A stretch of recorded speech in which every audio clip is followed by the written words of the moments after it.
Salut YouTube, on dit quoi? Bienvenue sur OV, là c'est comment? J'espère que vous allez bien. Alors, si vous vous attendiez à ce que je réagisse à de la musique aujourd'hui, eh ben ça n'est pas le cas.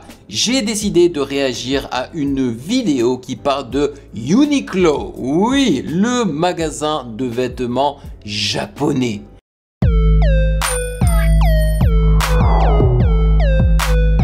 Pourquoi est-ce que j'ai décidé d'y réagir? Tout simplement parce que YouTube, après avoir réagi à une vidéo du youtubeur Vinci, il avait fait une vidéo concernant Tyler the Creator que j'avais vraiment apprécié.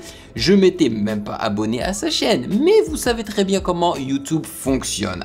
Dès que ils savent que tu as regardé une vidéo d'un YouTuber, eh ben ils vont faire la promotion de leurs autres vidéos. Et donc c'est exactement ce qu'ils ont fait avec cette vidéo qui est très récente. Et dès que je l'ai vue, je m'étais dit tiens, ça serait intéressant d'en savoir plus sur Uniqlo et plus exactement l'empire Uniqlo. D'ailleurs, YouTube est en train de faire un truc qui m'énerve au plus haut point. En fait, YouTube sait que j'habite aux Philippines. Ils savent qu'aux Philippines, ça parle anglais, entre autres. Et donc, ils traduisent les titres directement en anglais alors que le YouTuber en question est bien et bel français. Et le titre qu'il a dû écrire en fait pour sa vidéo est probablement en français vu que son audience est probablement française. Et moi j'aurais bien aimé voir son titre en français. Mais YouTube a décidé autrement et donc il l'a nommé The Secrets of Uniqlo Empire, soit les secrets de l'empire Uniqlo. Je veux y réagir parce que j'apprécie les habits de Uniqlo. D'ailleurs, je suis en train de porter une chemise Uniqlo. Voilà. Et si vous remarquez que je suis en train de porter également un microphone, c'est parce que j'ai décidé de le tester en même temps que mon microphone habituel. Voilà. Donc, je vais réitérer, c'est le YouTuber Vinci qui a produit cette vidéo. Avant de débuter, bien évidemment, sachez que vous pouvez me follow sur Instagram @musicgamenews car c'est là-bas que vous devriez me donner vos suggestions avec les liens. Et bien évidemment, j'aimerais remercier les validés de Patreon pour leur soutien. Merci de rémunérer mon temps et mon travail. Merci pour ce café mensuel. Et hier, j'ai balancé l'extrait de ma réaction de l'album de Bécard qui se nomme Alba, que j'ai franchement bien apprécié. Et si je le mentionne tout de suite, c'est parce qu'il y a quelqu'un qui a laissé un commentaire et qui dit « J'étais content de voir une react à l'album et là je vois qu'il faut payer 3 petits points. » J'aimerais vous lire ce que moi j'ai répondu. J'ai répondu: mes vidéos sont démonétisées de par leur nature à cause des droits d'auteur. Donc je compte sur le soutien de ma communauté pour ma rémunération, ok? Et ça n'est que le prix d'un café, alright? J'aimerais que les gens comprennent que c'est pas parce que c'est une réaction qu'on n'a pas le droit d'être rémunéré. Il y a probablement des chaînes réactions qui sont rémunérées à travers les publicités sur YouTube parce qu'ils découpent leurs vidéos et tout. Moi, c'est pas ce que je fais, ok? Mon raisonnement est différent. Je vous offre l'intégralité des sons, ok? Et je choisis de ne pas être monétisé sur YouTube. Par contre, j'offre à ma communauté de me soutenir sur Patreon. Et c'est pour ça qu'il y a du contenu que je publie intégralement sur YouTube et un autre contenu qui est exclusif à mon Patreon. Et si vous voulez regarder l'intégralité, vous pouvez le trouver sur Patreon. Et j'en fais la promotion sur YouTube avec des extraits. Voilà. Donc encore une fois, merci aux validés. Et sans plus perdre de temps, allons-y.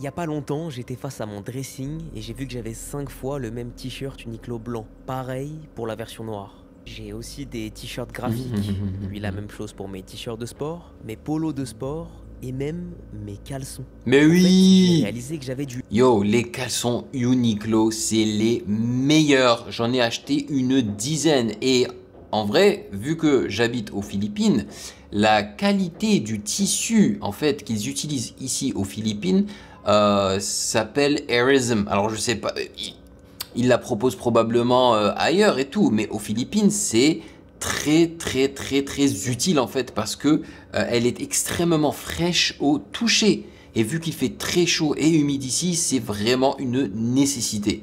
Et justement, ils ont des caleçons qui utilisent ce même tissu, quoi.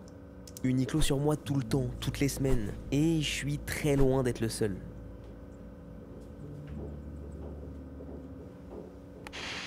Uniqlo a créé le t-shirt parfait pour les têtes de Neuil. Des meilleurs t-shirts basiques de chez Uniqlo. Il y a que Pour les têtes de Neuil, c'est quoi une tête de Neuil?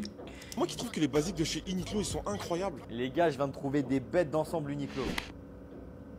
I'm at one of Uniqlo's global fashion retailer Uniqlo. I always look for this company's name. Love the stores. Oh, do you? Uniqlo, Okay. yes I do, yes I do.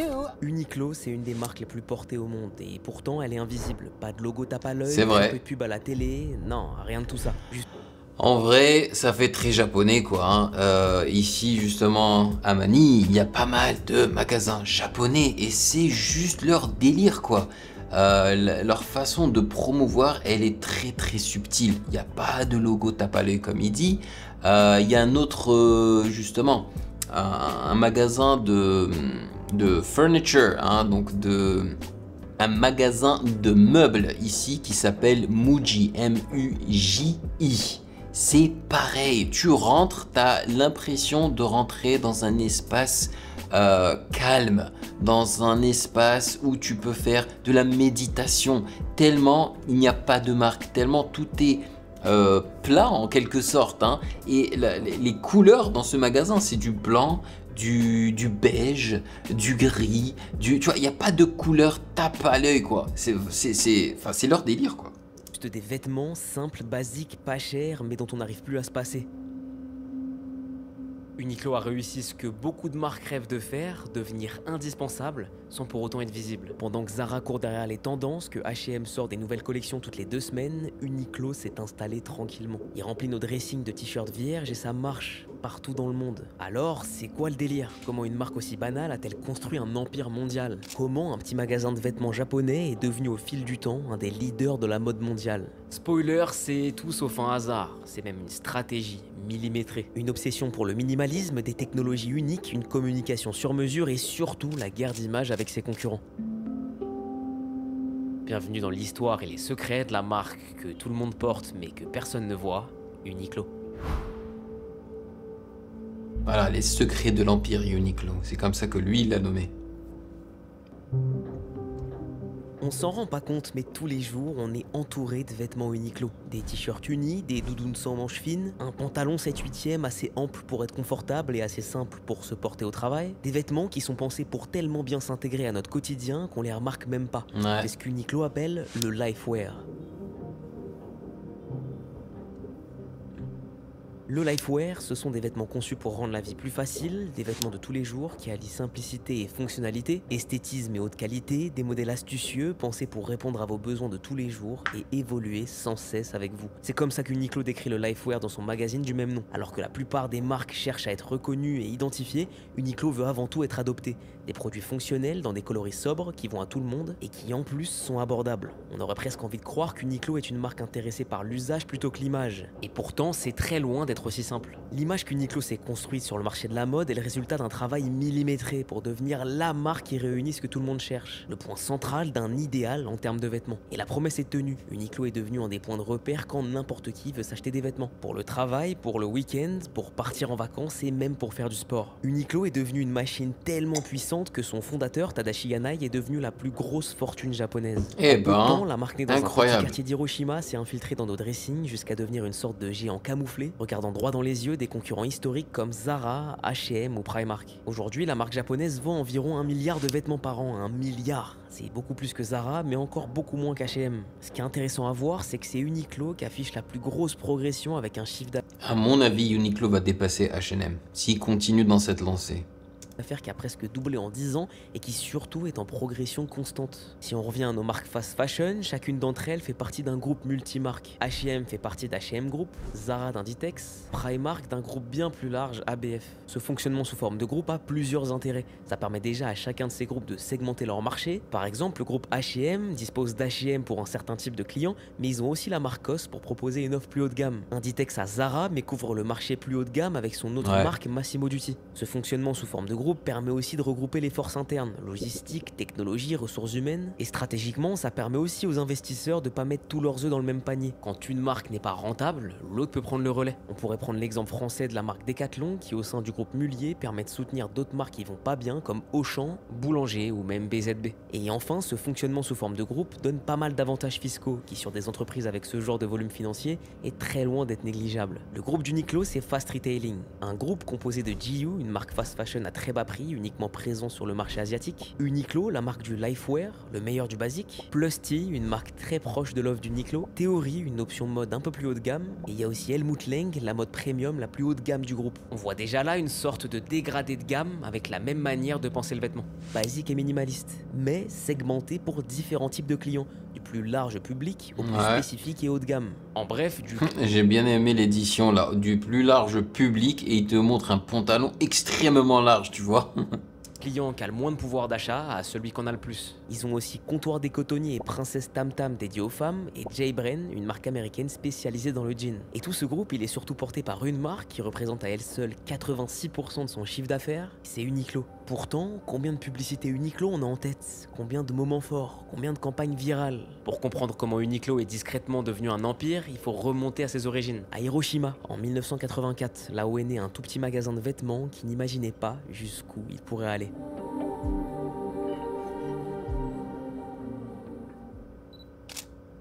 Mais il faut avouer, même si justement le branding n'est pas dans notre face, il faut quand même avouer que le logo Uniqlo, franchement ce carré là est assez stylé et iconique.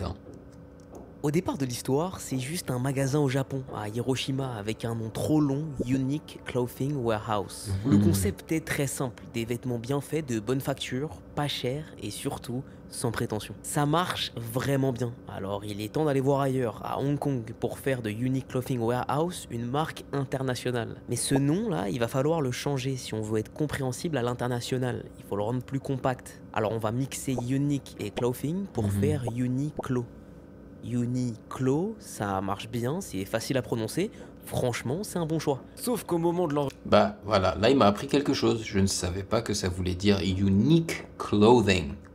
Registre commercial de Hong Kong, la personne en charge du dossier a fait une faute de frappe et s'en est pas rendu compte, elle a écrit Uniqlo avec un Q et attaché. Une erreur qui finalement va plaire au créateur de l'enseigne qui trouve que ce nouveau nom est un peu mieux, plus identifiable, un peu plus tech. Derrière ce choix, un homme, Tadashi Yanai. Tadashi Yanai, c'est le fondateur d'Uniqlo, l'homme le plus riche du Japon. Parce qu'avant d'être un empire textile, Uniqlo c'est une histoire de famille. Le père, Hitoshi Yanai, tenait une boutique de vêtements pour hommes, Ogori Shoji. Ogori, c'est le nom de la ville d'origine de la famille Yanai, et Shoji, c'est juste un terme japonais qui veut dire société commerciale. Un petit magasin local dans la ville d'Ube, une entreprise à taille humaine sans grandes ambitions, si ce n'est une passion du détail, la quête du vêtement irréprochable. Son but, c'est d'offrir aux salarymen japonais le juste milieu entre un vêtement de bonne qualité et un prix accessible. Son fils, Tadashi, qui est né l'année du lancement du magasin de son père, grandit en traînant dans les rayons remplis de vêtements. Il observe les clients, mais surtout, il écoute son père parler coupe, tissu ou prix. Il retient surtout une chose de tout ça.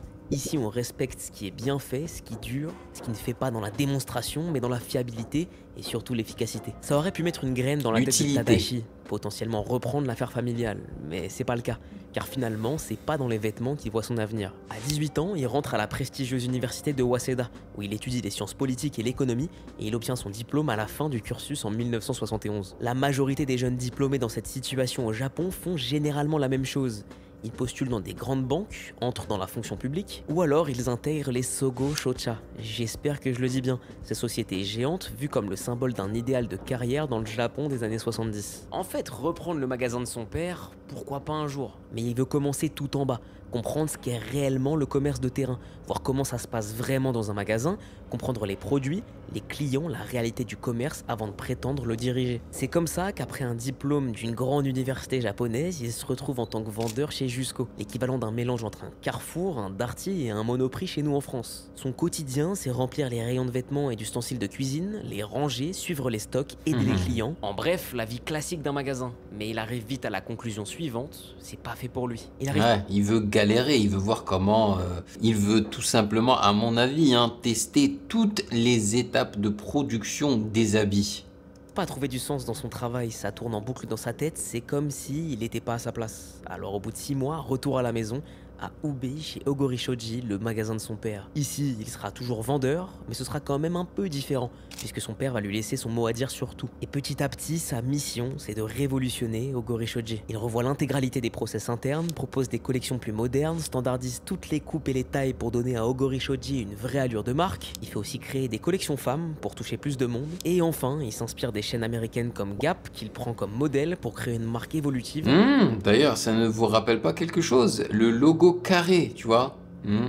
Et surtout scalable à grande échelle. Il passe 10 ans à révolutionner Ogori Shoji. 10 ans pendant lesquels son père va petit à petit lui passer le flambeau. Et pendant ce temps, le Japon est en plein miracle économique. À la fin des années 70, le pays du soleil levant est la 2e économie mondiale. Les exportations ont atteint leur record, les technologies ont évolué plus vite que partout et le pays tout entier est convaincu qu'il a le potentiel pour aller chercher la puissance des États-Unis. Dans les années 80, on dit que le Japon va acheter le monde. L'immobilier à Tokyo vaut aussi cher, voire plus cher qu'à Manhattan. Sony rachète la Columbia Pictures et Mitsubishi le Rockefeller Center à New York. C'est dans ce contexte de confiance économique que Tadashi Yanai ouvre le premier magasin Unique Clothing Warehouse, le nouveau nom de Ogori Shoji. Ce nouveau nom qui sera transformé en Uniqlo quelques années plus tard. Il a 35 ans, un diplôme de Waseda, plus de 10 ans à réinventer Ogori. Il a 35 ans, il fait plus vieux, Ogori Shoji est surtout une obsession, industrialiser le vêtement parfait du quotidien.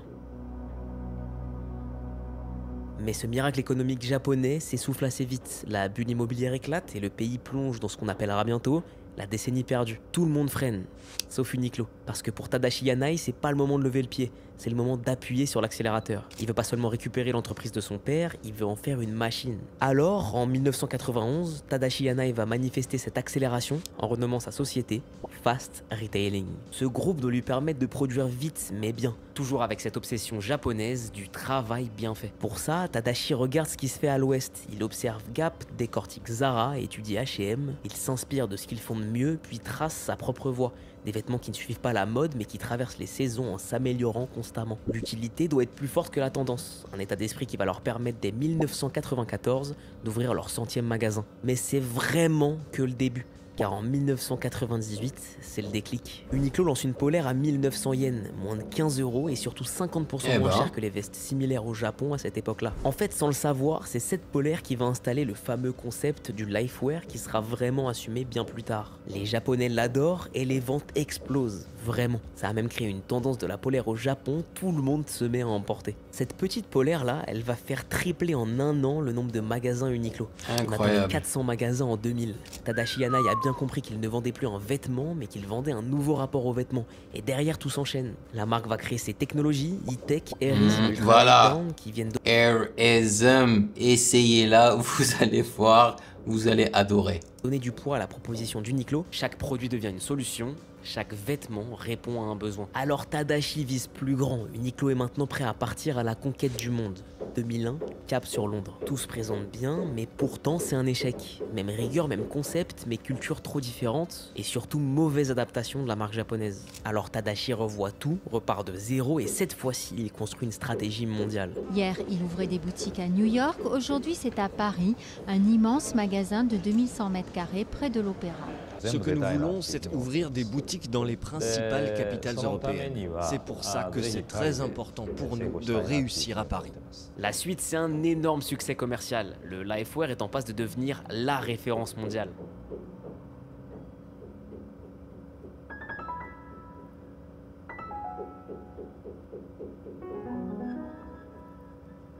c'est quoi exactement le lifewear? Un slogan, une idéologie, un coup marketing, ou alors un vrai développement technologique? C'est un peu tout ça à la fois en fait, mais surtout une arme vraiment redoutable. Le lifewear à la base c'est une idée brillante. Sublimer la mode abordable, faire du vêtement banal un standard mondial, et proposer des basiques si bien pensés qu'ils deviennent indispensables. Dès le départ, Uniqlo a cultivé la culture de la simplicité et de la justesse. Habiller les gens dans leur vie de tous les jours, sur la durée. Mais l'ambition de Tadashi Yanai a toujours été dans le volume. Habiller les gens dans leur vie du quotidien peut-être, mais surtout le plus de monde possible. N'oubliez pas ce que j'ai dit plus tôt. Des inspirations fast fashion, alors qu'Uniqlo cherche tout sauf être une marque fast fashion. Alors dès la fin des années 2000, au moment où Uniqlo veut conquérir le monde, la marque comprend quelque chose que la fast fashion oublie. C'est pas en changeant de collection toutes les semaines qu'on gagne, c'est en créant une identité dans ses vêtements qu'on va construire sur la durée. Des pièces qui se suffisent à elles-mêmes, des coupes qui tombent juste et du coup des vêtements qu'on achète sans réfléchir, qu'on achète et rachète sans même s'en rendre compte. Et pendant que la concurrence voulait aller toujours plus vite, Uniqlo a trouvé son rythme en marge du marché. On fait pas plus mais on fait mieux, c'est Toyota sur des cintres, ou alors Apple avec du coton. D'ailleurs leurs technologies ont été construites avec Toray Industries, un géant japonais de la fibre qui collabore avec la marque depuis des années pour concevoir leurs produits. Mais tout comme Apple n'a pas vendu des millions d'iPhone en reposant seulement sur ces technologies, Uniqlo vend pas des milliards de vêtements avec leur technologie comme seul argument. Le travail sur l'image de marque a été réussi, comme peu de marques l'ont fait. La stratégie repose sur 4 points clés. Le premier, c'est collaborer avec des designers exigeants dont l'identité de style se rapproche de celle d'Uniqlo. Ensuite, standardiser le quotidien, faire en sorte que l'intégralité des pièces d'un dressing puisse être bien traitée, bien coupée et bien pensée, à la manière Uniqlo. Ils ont aussi compris qu'il fallait s'adapter à la pop culture. Et c'est de bonne qualité, hein. C'est-à-dire que lorsque tu achètes Uniqlo, tu sais très bien que tu vas pas justement jeter ce vêtement quelques mois plus tard, quoi, tu vois, c'est bien fait, quoi. Mondial pour toucher le cœur des clients, laisser parler l'affect dans l'achat des vêtements. Et enfin, créer des produits go-to, ces vêtements qu'on rachète sans réfléchir, qu'on a en 3 fois dans des couleurs différentes tellement on en est satisfait. Et tout ça sans jamais dénaturer ce qu'est un vêtement Uniqlo. Il lance sa collection, la collection U, dessinée par Christophe Lemaire. C'est l'ancien directeur artistique d'Hermès. Bon, passer d'Hermès à Uniqlo, c'est un peu comme si Alain Ducasse se mettait à préparer des Big Mac au McDo. Le but de cette collection, c'est de créer une ligne intemporelle et épurée, en essayant de réinventer les basiques de la marque avec l'exigence d'un studio de mode haut de gamme. Le choix de Christophe Lemaire est vraiment pas fait au hasard. Il arrive avec un savoir-faire, une esthétique et surtout une image. Il monte alors le centre de recherche et développement Uniqlo Paris, un vrai studio de création. Incroyable. Ce studio est composé de stylistes, modéliste, coloriste et travaille sur les prototypes, matières, teintures et... Alors vous avez remarqué, les couleurs, le blanc, le beige, ça me rappelle énormément ce dont je vous parlais tout à l'heure, c'est-à-dire le magasin Muji, le magasin de meubles. En fait, c'est le travail d'un studio de mode, ça, pas d'une marque de masse. Et ça a surtout ouvert la voie à d'autres collaborations haut de gamme. Marni, Gilles Sander, Alexander Wang, J.W. Anderson et récemment Claire White Keller avec Uniqlo C. C'est la collection designer d'Uniqlo la plus récente avec l'ancienne directrice artistique de Chloé puis Givenchy. Elle incarne un style minimaliste et raffiné. Elle vient d'être nommée directrice artistique d'Uniqlo. Créatrice préférée de Meghan Markle, elle est aussi discrète que plébiscitée. Pour ce qui est des licences, là aussi ça a été très bien géré, c'est la gamme UT. Lancée en 2003, c'est Nigo, le créateur de Babe, qui a repris son positionnement stratégique en devenant directeur créatif en 2007. Sa tête me dit quelque chose. Un public jeune en utilisant le t-shirt comme moyen de représenter des licences et références cultes, le moyen parfait pour Uniqlo de toucher la culture populaire à grande échelle, manga, jeux vidéo, cinéma, art, musique. Ghibli, Nintendo, Warhol, Basquiat, Billie Eilish, c'est un vrai patchwork géant de références cultes. Cette gamme est même devenue un moment très fort de la culture streetwear pendant sa collaboration avec Cause. Combien de personnes ont découvert Uniqlo grâce à l'utilisation de la licence?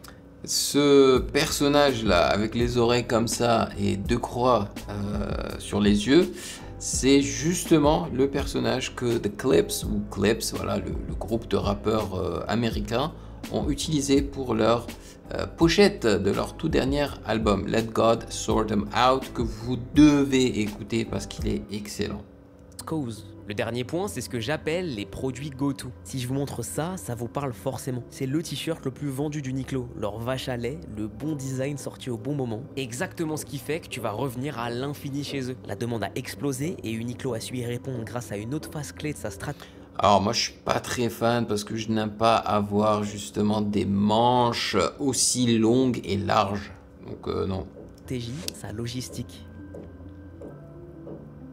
le projet Ariake, un centre de distribution dans le quartier d'Ariake sur l'île artificielle d'Odaiba dans la baie de Tokyo, complètement automatisé et ultra moderne. 46 000 m² de stock géré par IA et robots qui permettent à Uniqlo de délivrer des commandes en 24 heures maximum sur le territoire japonais et pouvoir répondre à un flux de commandes constant. Ce centre, c'est quasiment 100 millions d'euros investis pour faire passer un step à Uniqlo avec un seul objectif, rendre la marque aussi indispensable qu'IKEA, aussi banalisée que Coca-Cola et surtout aussi omniprésente qu'Amazon. Et au Japon, ça a fonctionné. Mais dans cette idée du futur toujours plus efficace, il y a un détail qui bouge pas, l'exigence japonaise. La culture d'entreprise d'Uniqlo est très structurée, voire quasi militaire selon les témoignages des personnes qui y travaillent. Vous saviez que dans n'importe quel magasin Uniqlo du monde, les employés répètent les mêmes phrases en boucle pour chaque ouverture. Bienvenue chez Uniqlo, puis-je vous aider? N'hésitez pas à me demander si vous avez besoin d'aide. Veuillez patienter un instant s'il vous plaît.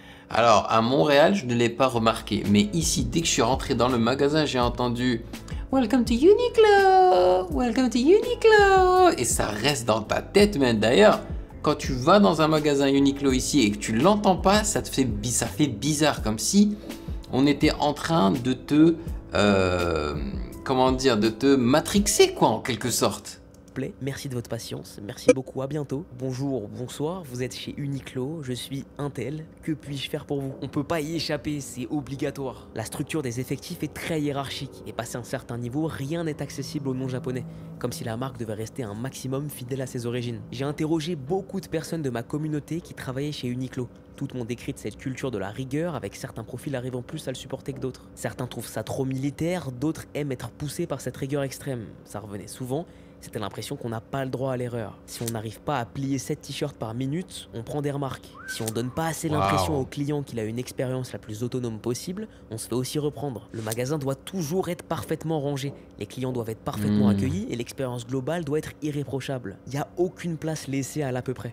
En fait, ils font pas dans le désordre, quoi. C'est l'opposé. Bref, l'exigence à son lot de qualité et de défauts, ça dépend de comment on se place. Mais ce qui est sûr, c'est que cette culture du travail millimétré a fait d'Uniqlo la référence qu'elle est aujourd'hui. Alors si on regarde tout ça et qu'on prend un peu de recul... C'est l'opposé de Zara, quoi. À chaque fois que je rentre dans un magasin Zara, surtout au Canada, donc à Montréal, hein, surtout la section femmes, c'est le bordel total. Genre les habits partout, rien n'est ordonné, en fait, c'est le désordre. Et ça marche hein, sur certaines personnes, pas sur moi. Moi, je ne supporte pas le désordre. Je ne supporte pas voir des habits les uns sur les autres comme ça, entassés. Uniqlo, c'est de la fast fashion ou pas?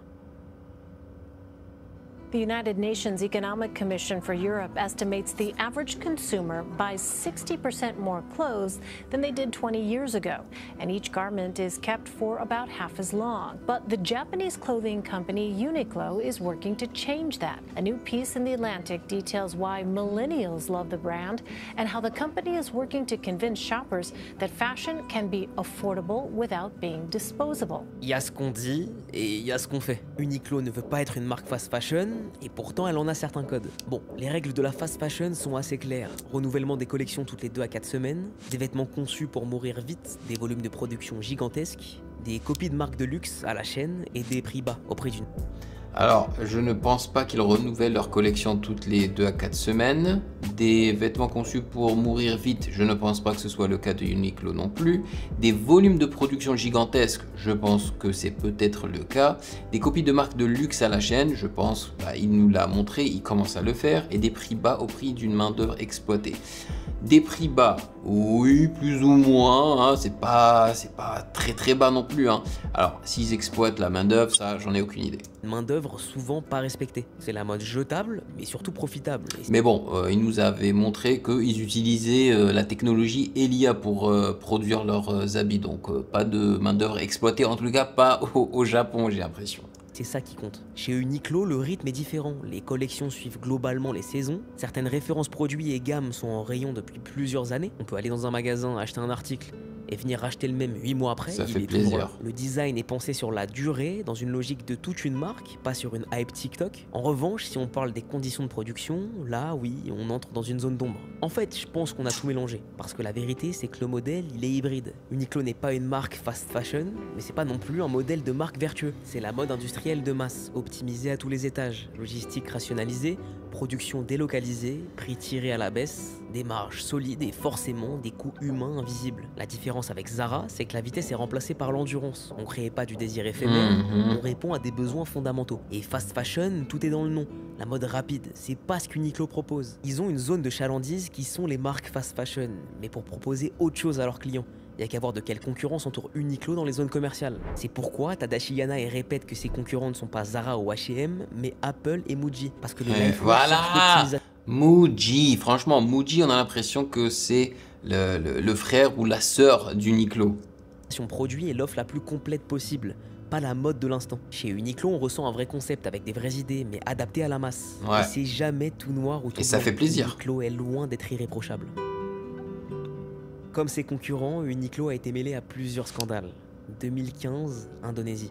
L'usine PT Jabba Garmindo ferme définitivement ses portes en laissant 2000 salariés, pour la plupart des femmes, sans salaire ni indemnité de licenciement. L'usine tournant principalement pour les productions d'Uniqlo, plusieurs groupes de salariés réclament des indemnités compensatoires à la marque. Et même si Uniqlo a officiellement payé toutes ses commandes, les ONG et syndicats estiment que la marque a profité de la main-d'œuvre bon marché et flexible, et ça pendant des années, mais surtout que le contrat a été rompu soudainement et brutalement, sans aucun accompagnement de sortie. Mais bon, Uniqlo reste dans son droit, c'est pas éthique, mais c'est légal. En revanche, il y a pire que ça, les associations SACOM et Warren Went ont mené des enquêtes sous couverture entre 2014 et 2016 dans plusieurs usines sous-traitantes d'Uniqlo, et les résultats font froid dans le dos. Ces usines faisaient partie des meilleures selon les propres critères éthiques d'Uniqlo, mais entre la communication et la réalité, il y a souvent un monde d'écart. Les enquêteurs se sont fait passer pour des ouvriers pendant 2 ans, collectant témoignages, horaires, fiches de paie et photos de l'intérieur des usines. Incroyable. Voici ce qu'ils y ont découvert.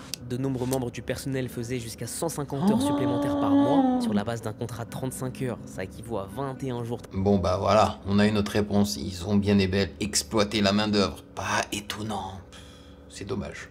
Travailler en plus par mois. Les salaires de base étaient entre 196 et 231 $ par mois, contraignant la plupart des ouvriers à être forcés de suivre une cadence de travail inhumaine. Les salariés étaient en danger dans des environnements de travail inondés, sans ventilation, avec un taux de poussière de coton très élevé, dans des salles atteignant pour certaines plus de 40 degrés. Il a essayé de rogner sur les coûts en enfreignant les lois sociales et environnementales chinoises, qui sont déjà pas très contraignantes. Il a intoxiqué des ouvriers, les a fait travailler dans des usines sans ventilation, il a interdit les grèves, les syndicats, il a déversé des produits toxiques dans la nature. Tout ça avec un système de sanctions ultra sévère en cas de manquement à une obligation. Et pour conclure, la pression était constamment mise sur le personnel pour ne pas créer de syndicats afin d'entretenir ces conditions de travail plus que désastreuses. En réponse à cette enquête, Uniqlo promet d'être transparent, de corriger ces situations en renforçant ses audits et autorisant les syndicats. En plus de ça, le groupe Fast Retailing publie une liste de ses 146 fournisseurs et met en place certaines mesures de notation des usines pour garantir un certain standard en guise de conditions humaines. Depuis cette affaire, Uniqlo garantit que la situation s'est arrangée, mais pas mal d'ouvriers continuent de dire que les problèmes sont les mêmes et que finalement rien ne change. Et les problèmes s'arrêtent pas là pour Uniqlo.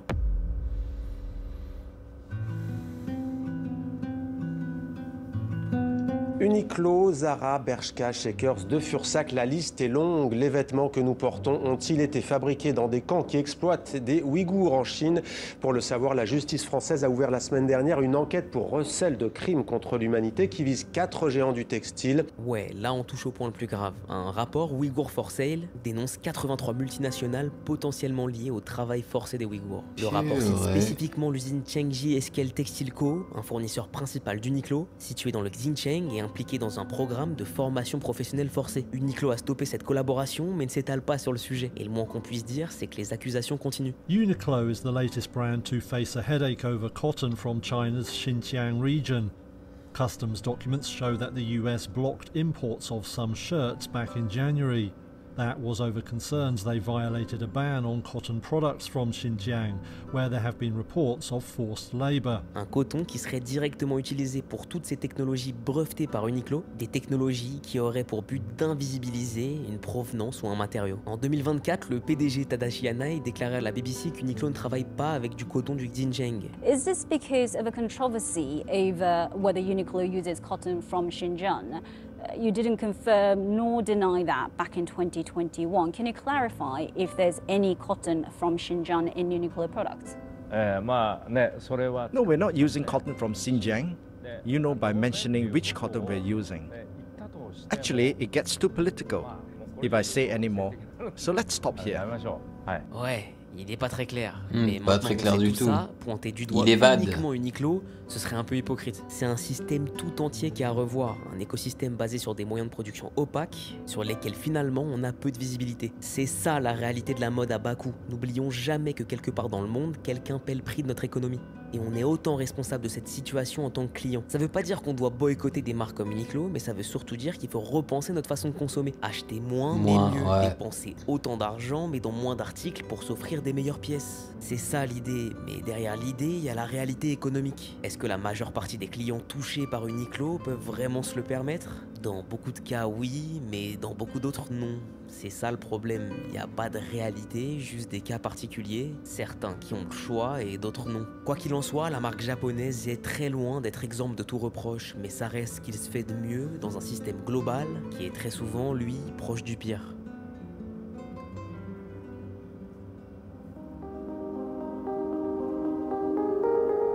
Uniqlo, c'est aussi et surtout le miroir d'une époque. C'est une ambiguïté qu'on a mis dans la tête des gens. T-shirt Uniqlo, j'en ai peut-être 25 ou 30. J'ai jamais vu ça toute ma vie. Le même. Mais pourquoi? Vous voyez ça? J'ai fait la même chose. C'est le vice de l'accessibilité à tout prix. Mais pourquoi? Je veux dire, si t'habites dans un pays comme les Philippines où il fait extrêmement chaud et tu peux pas porter le même t-shirt 2 jours ou 3 jours d'affilée, d'accord. Achète le même, comme ça tu changes tous les jours. Mais si tu habites en France, au Canada, enfin voilà, moi je pouvais porter le même t-shirt pendant 2-3 jours, easy quoi. Et je vous jure, il se salit pas, ça pue pas, rien du tout quoi. Mais bon, c'est abusé, 25 t-shirts, le même t-shirt. Ça nous met dans la tête que du coup, c'est pas cher, donc c'est normal d'en acheter plus. C'est comme ça qu'on passe de faire des économies à réellement consommer et dépenser plus. Et Uniqlo a poussé à cet achat réflexe en créant des parcours magasins avec le moins de friction possible. On peut aller chez Uniqlo. Mais non, c'est juste que les gens sont très influençables. Voilà. Comme on irait faire ses courses. C'est un peu l'illusion du bon choix. Uniqlo donne l'impression d'un bon compromis, éthique, qualité et prix, mais cette promesse, c'est une forme de piège. On achète plus et plus souvent, car c'est raisonnable. On consomme mieux pour consommer plus, et du coup ça résout aucun problème. Maintenant, à l'image du reste, est-ce que c'est spécialement Uniqlo qui a imposé ce modèle? Non, Uniqlo a rien imposé du tout. Il suit juste la logique globale d'un monde qui consomme toujours plus vite. Mais au fond, c'est nous qui avons validé ce modèle, par lassitude, parce que les autres marques tournaient en rond ou alors qu'elles devenaient trop chères, par confort, parce que le positionnement d'Uniqlo était juste parfait, parce que... À mon avis, c'est parce qu'on peut, tout simplement. Hein. On n'en a pas forcément besoin, mais on peut, donc on achète. C'est tout. C'est comme la nourriture, hein. On mange, alors que on n'est pas censé manger tout le temps, tu vois. Normalement, on mange quand on a faim, tu vois. La plupart des gens, ils mangent pas parce qu'ils ont faim, ils mangent parce que tout simplement, parce qu'ils s'ennuient, parce qu'ils sont devant la télévision, parce que la pression sociale, parce qu'on est avec des amis, enfin, on n'arrive pas à se contrôler. Voilà, les gens, c'est des moutons. Ils sont facilement influençables. C'est très dommage. Uniqlo a compris comment activer les bons leviers psychologiques au bon moment parce qu'elle a été une des seules marques abordables à savoir créer des vrais bons produits, des produits qui durent, des produits qui vivent avec nous. Et surtout car au fond, Uniqlo c'est un modèle de marque comme on n'en voit pas. C'est une leçon de comment vraiment gérer la mode à grande échelle. Alors on a dit oui. Oui à l'essentiel, oui au neutre, oui au fonctionnel. Et à force de dire oui, on a oublié que le vrai luxe aujourd'hui c'est de savoir dire non. Non à la quantité et des dressings qui débordent de vêtements identiques dont on n'a pas forcément besoin. Non à cette idée étrange que bien consommer c'est toujours consommer plus. Moi-même, j'ai acheté mes t-shirts Airism comme on achèterait du dentifrice ou des piles, un par un, puis 2, puis 5, puis 10.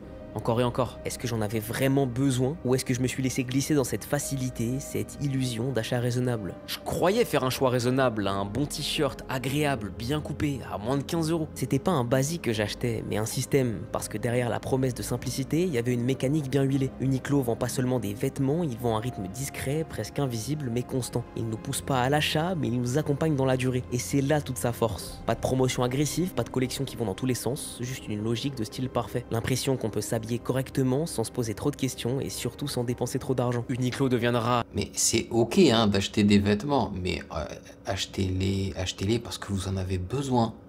N'en achetez pas trop en fait, faut pas abuser.